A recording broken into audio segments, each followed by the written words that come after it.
It's true that for Thomas Friedman and his friends, and in fact for people like me, people in our income bracket, oh yeah, sure, it's been great. In fact, for the top 0.5% of the population, it's just magnificent.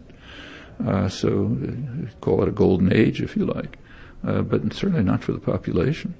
He hasn't a clue what. Take his favorite example, India, which just dazzles him.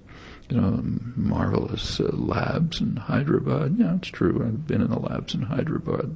They're better than MIT. A couple of miles away, the rate of peasant suicides is rising very sharply from the same policies.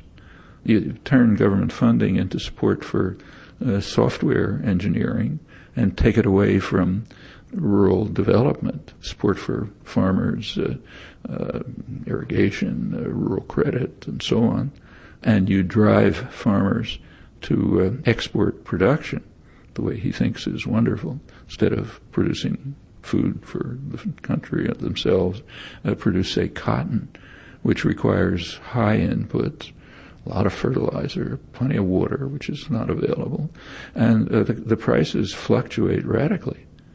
So one year you may make a lot of money. The next year you may make nothing.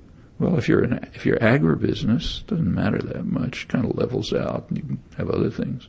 If you're a poor farmer and you can't sell your crops one year, you can't tell your children, "Don't worry, we don't have to eat this year. Maybe we'll eat next year." So you go into debt. Since the government doesn't provide rural credit, thanks to Thomas Friedman's policies, not of course that he instituted them, but the ones he lauds, you can't get rural credit. So you go to a usurer. It's 40% interest. Then the next year you can't pay him, so you got to sell off your land.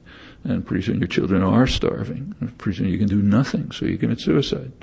That's why the rate of peasant suicides is sharply rising within eyesight of the marvels that he's describing. There's also, as P. Sainath has pointed out, for the first time in Indian history, there is mass migration from the countryside. Now, there always was migration, say, for harvests, like if the harvest's over here, people go there. This is different. People are fleeing the devastated countryside where the large majority lives, and becoming essentially pouring into the Mumbai slums. You've seen them. I don't want to describe them. In fact, it's probable that the most serious economic analyses, not sort of rave reviews on the op-ed page of the Times, but real analyses, indicate that maybe 80% of the population or so is in the black or informal economy, meaning they're not even counted.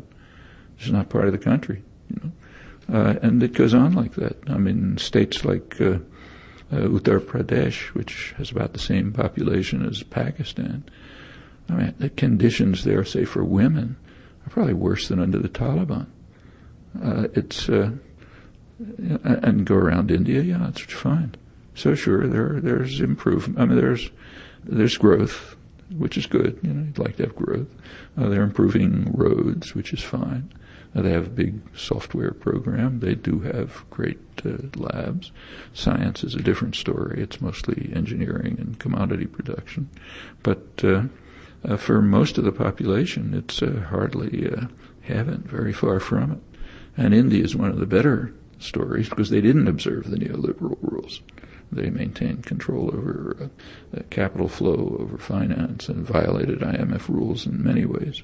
The countries, on the other hand, that adhered to them, Latin America had the most rigorous adherence to the rules that he recommends, were the worst disasters, Latin America and Southern Africa.